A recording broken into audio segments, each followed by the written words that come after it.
जो फोन है माइक्रोफोन उसे और नजदीक ले जाइए। थोड़ा वॉल्यूम और तेज करें। अभी ठीक है मामला? ये जो माइक आपके ईयरफोन लगा रखे इसको थोड़ा क्लोज ले जाइए मुंह के, तो क्लियर आएगी जरा। ऐसा अभी? हाँ अभी ज्यादा क्लियर है? हाँ अभी ठीक है। ओके ओके ओके ओके, ठीक है ठीक है। थैंक यू निक चंदोरा जी, आपका हमेशा सहयोग मिलता है हमारी हर टीम के लिए। अच्छा ओके, ये क्लियर है?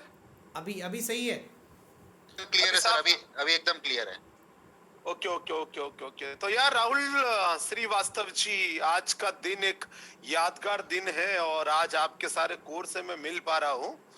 तो अभी लगभग 10 मिनट हो गए, हमारी मीटिंग प्रारंभ थोड़ी सी लेट हुई बिकॉज कि मैं लगातार एक दूसरी जूम मीटिंग के अंदर था और पूरे दिन जूम मीटिंग, लोगों से मिलना, उनके चेक बड़े करना, उनके घर में खुशियां पहुंचाना, ये मेरा मकसद है, मेरा विजन है। तो राहुल जी मुझे सिर्फ इतनी सी बता दीजिए, फिर हम आज की ट्रेनिंग शुरू करेंगे कि आज के इस कोर में आपके क्या सोच कर ये कोर में आप क्या ट्रेनिंग करवा रहे हैं और मैं ये जानना चाहता हूँ अब तक आपकी क्या वार्तालाप हुई है आपकी टीम से, फिर हम शुरू करते हैं आज की ट्रेनिंग। भैया बस मैं आपसे अपने टीम के लिए इतना चाहता हूँ कि सबसे पहले तो एक आपकी जर्नी हम सभी सुन सुन करके आज यहाँ तक पहुँचे हैं। आपकी एक छोटी सी जर्नी, और जैसे कि इस प्रोग्राम का नाम है डेवलपमेंट प्रोग्राम, तो जैसे आज हम लोग अपने जीवन को डेवलपमेंट की तरफ लेके जाएं, कैसे वेस्टीज के माध्यम से हम अपने जीवन में अपने लोगों को एक बेहतर रोजगार दे सकें और अपनी चेक के साथ साथ उनकी चेक को कैसे बड़ी कर सकें। Okay okay, thank you thank you thank you सभी लोगों का आज हार्दिक स्वागत, अभिनंदन। संग्राम जिंदगी है, संग्राम जिंदगी है, लड़ना तुझे पड़ेगा, संग्राम जिंदगी है, लड़ना तुझे पड़ेगा, जो लड़ नहीं सकेगा आगे नहीं बढ़ेगा। इतिहास कुछ नहीं है, इतिहास कुछ नहीं है संघर्ष की कहानी, इतिहास कुछ नहीं है संघर्ष की कहानी। राणा सिवा भगत सिंह और झांसी वाली रानी, कोई भी कायरों का इतिहास क्यों पढ़ेगा, जो लड़ नहीं सकेगा आगे नहीं बढ़ेगा। और लड़ना पड़ेगा, लड़ना पड़ेगा दोस्तों। आज के जो हालात, जो परिस्थितियां हैं, माना कि हम घर से बाहर नहीं निकल पा रहे, कोरोना महामारी बहुत बड़े रूप से फैल रहा है, सब कुछ है, लेकिन लड़ना तो पड़ेगा। हम जिन भी हालात और जिन भी परिस्थितियों में आज जो कुछ भी कर सकते हैं अपने बिजनेस को बड़ा करने के लिए। अभी लंबे समय से मैं जूम मीटिंग नहीं किया करता था, लेकिन जैसे ही हालात बदले, राजस्थान गवर्नमेंट ने बहुत सारे स्ट्रिक्ट रूल्स हैं, हम लोग रेगुलर घर से बाहर नहीं निकल पा रहे, बट यहाँ पर भी लगातार मैं लोगों से फोन मीटिंग, जूम मीटिंग, बात करना। दोस्तों जिंदगी में दो चीजें होती, एक कारण एक परिणाम, और मुझे कारण गिनाने वाले लोग कभी पसंद नहीं आते। अगर जिंदगी में सपने पूरे करने हैं, बहुत बड़ा बनना है, बहुत बड़ा काम करना है, तो कभी भी जिंदगी में कारण मत गिनाइए। कभी सर्दी, कभी गर्मी, कभी बारिश, कभी जन्मदिन, कभी शादी। अरे गरीब कब तक यार, कब तक तू कारण गिनाता रहेगा, कब तक? कुछ लोगों को कारण गिनाने का बड़ा अच्छा बहाना मिल गया अभी है, क्या कारण गिनाने को? सर कोरोना है ना, कोरोना।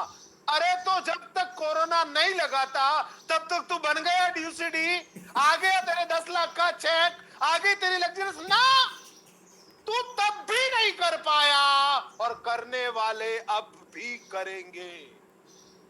ये जो होता है ना, ये लोग जो ये सिर्फ कारण गिनाते रहते हैं, ये कारण गिनाते रहते हैं। पता है भगवान जब धरती पर देखता है तो उसको सबसे ज्यादा अफसोस कब होता है और किन लोगों को देखकर होता है? जब ऐसे लोग जो एक्सक्यूजेस गिनाते रहते हैं ना, कारण आई आई आई आई, सिर्फ सिर्फ कारण गिनाने के लिए पैदा हुए। भगवान खुद कंफ्यूज है, मैंने इनको भेजा किस लिए था और ये कर क्या रहे हैं। जिंदगी में कारण नहीं गिनाने हैं, जिंदगी में सिर्फ परिणाम गिनाने हैं। दोस्तों मेरा नाम राहुल मकरानी है, राजस्थान का रहने वाला हूं। राजस्थान में एक छोटा सा डिस्ट्रिक्ट है पाली, और पाली जिले में एक छोटा सा गांव है रानी।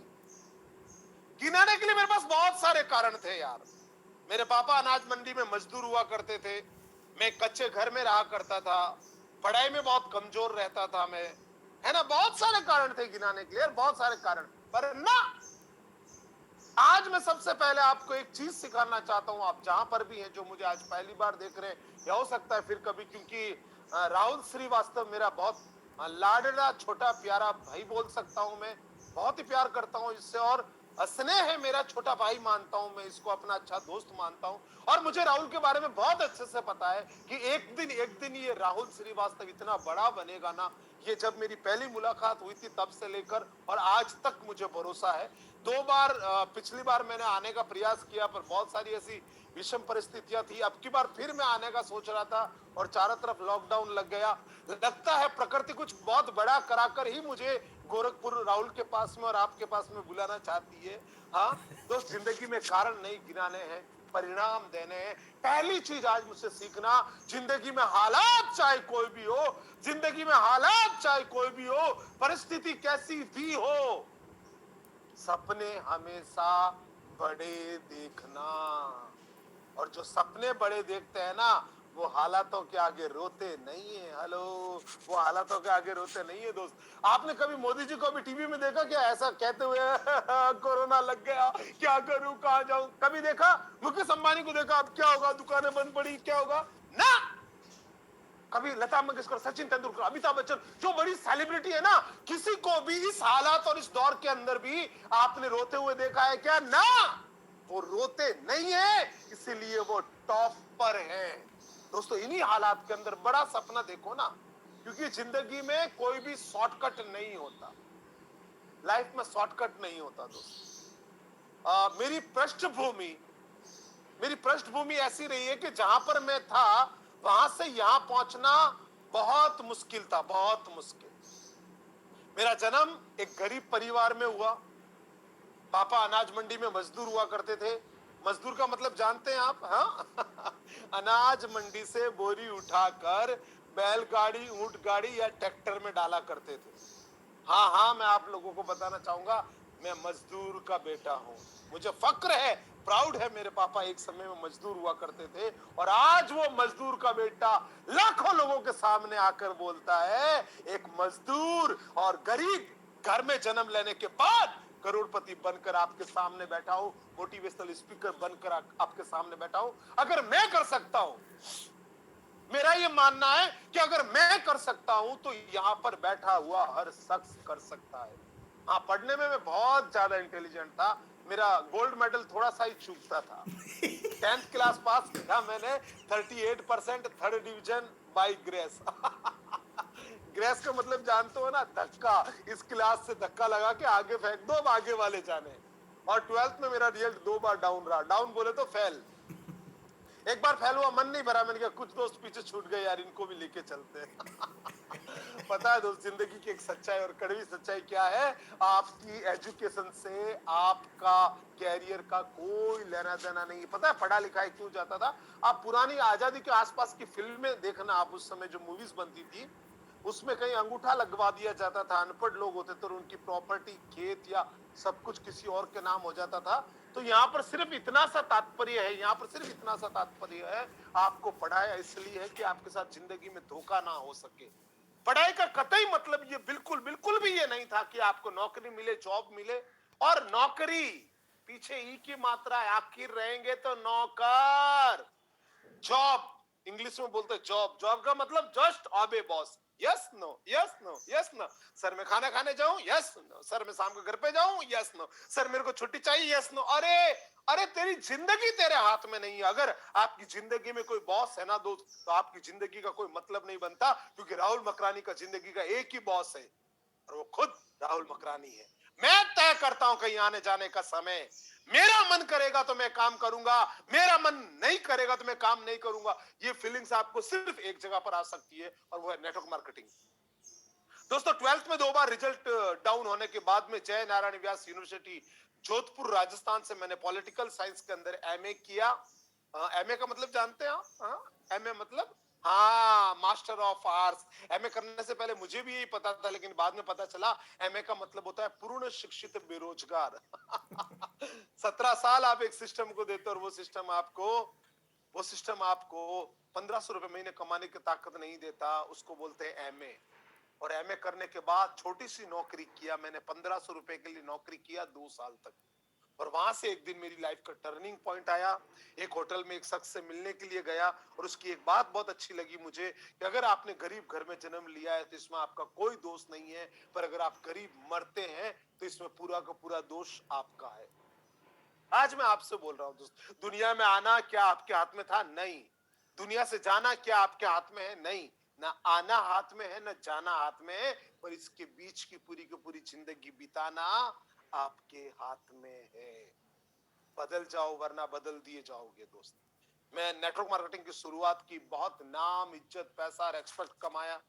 आज मेरे पास थोड़ा समय कम है तो मैं अपनी डिटेल जर्नी आपको फिर कभी कोई एक ट्रेनिंग प्रोग्राम रखेंगे, या जल्दी ही मैं गोरखपुर आऊंगा थोड़े से हालात सामान्य होने के बाद में। पूरा दिन मैं आप लोगों के साथ में रहूंगा। बट दोस्त ये बता रहा हूं मैं अभी कि ये हालात कोई नहीं बदलेगा, आपको ही बदलने होंगे। मेरी जिंदगी का एक मिरेकल टाइम था। आज से लगभग 4.5 साल पहले मैंने वेस्टिज कंपनी करने का फैसला किया। गौतम बाली जी से मिला, बड़ी शानदार मुलाकात रही। हेड ऑफिस में मैं राहुल जी, बाली जी मुझे 4 साल से फॉलो कर रहे थे, अच्छा, और मुझे कंपनी का पहला प्लान दिखाने का मौका बाली जी से मिला। मुझे पहली बार कॉल करके गौतम बाली जी ने बुलाया था दिल्ली। क्या बात मैं है। बाली सर के पास में गया, उससे पहले मैंने हेड ऑफिस देखा, इतना बड़ा वेस्टिज का हेड ऑफिस 36,000 स्क्वायर फीट में बना हुआ, 127 करोड़ की लागत से बना हुआ, इतना विशाल ऑफिस। मैंने तो समझा उस टाइम यार 5 स्टार होटल होगा ये। देखा ऑफिस इतना बड़ा, और मैं अंदर गया तो पहली बार जब गौतम बाली जी से मिला तो मैंने यूं देखना नीचे से शुरू किया, ऊपर तक खत्म ही ना हो रहा आदमी यार, इतना लंबी हाइट उनकी। मुझे एक बात अच्छे से समझ में आ गई कि जिस कंपनी का हेड ऑफिस जितना बड़ा, इस कंपनी के एमडी की हाइट इतनी बड़ी, इसका मतलब इस कंपनी का विजन कितना बड़ा होगा। मैंने बाली जी को बोला, मैंने कहा सर, 4.5 घंटे तक उन्होंने मुझे सारी चीज दिखाया। कार बुक दिखाया, लीडिंग लेडीज बुक दिखाया, वॉइस मैगजीन दिखाया, प्रोडक्ट कैटलॉग दिखाया, बड़े लीडर्स के पे आउट दिखाए, लग्जरियस कार और कार की इंफॉर्मेशन दिया। और जब मैं